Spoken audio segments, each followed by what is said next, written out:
പലപ്പോഴും adult ADHD എന്ന് പറയുന്ന ഒരു ക്ലിനിക്കൽ ഐഡൻറ്റിറ്റി ഡയറക്റ്റ്ലി ഐഡൻറ്റിഫൈ ചെയ്യപ്പെടാതെ പോകുന്നതായിട്ടാണ് നമുക്ക് കാണാൻ സാധിക്കുന്നത്. ADHD attention deficit hyper activity disorder എന്ന് പറയുന്ന ഒരു ക്ലിനിക്കൽ ഐഡൻറ്റിറ്റി പ്രായപൂർത്തിയായവരിലെ ADHD വേറെ പല രീതികളിലൊക്കെ ആയിരിക്കും മാനിഫെസ്റ്റ് ആകുക. ഉദാഹരണം പറഞ്ഞു കഴിഞ്ഞാൽ ഫ്രീക്വൻ്റ് ആയിട്ട് ജോബിലുണ്ടാകുന്ന പ്രശ്നങ്ങൾ, ഡെഡ് ലൈൻസ് മീറ്റ് ചെയ്യാൻ പറ്റില്ല, കാര്യങ്ങൾ ഫോക്കസ് ചെയ്യാൻ പറ്റില്ല, ഒന്നും സമയത്തിന് തീർക്കാൻ പറ്റില്ല, അങ്ങനെയുള്ള കുറേ കാര്യങ്ങൾ, റിലേഷൻഷിപ്പ് ഇഷ്യൂസ്, അതെല്ലാം ഈ അഡൽട്ട് ADHDയുമായിട്ട് ബന്ധപ്പെട്ട് മനസ്സിലാക്കേണ്ട കാര്യങ്ങളാണ്.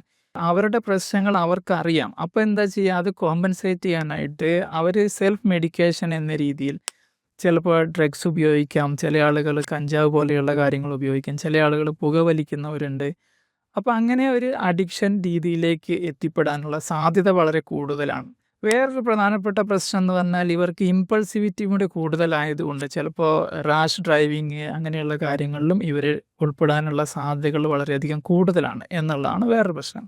അതുപോലെ തന്നെ നമ്മൾ ശ്രദ്ധിക്കേണ്ട വേറൊരു കാര്യം എന്ന് പറഞ്ഞാൽ ADHD അഡൽട്ടിൽ ഉണ്ടാകുമ്പോൾ തീർച്ചയായിട്ടും അതിൻ്റെ കോൺസിക്വൻസ് ഫാമിലി റിലേഷൻഷിപ്സിൽ ഉണ്ടാവാറുണ്ട്.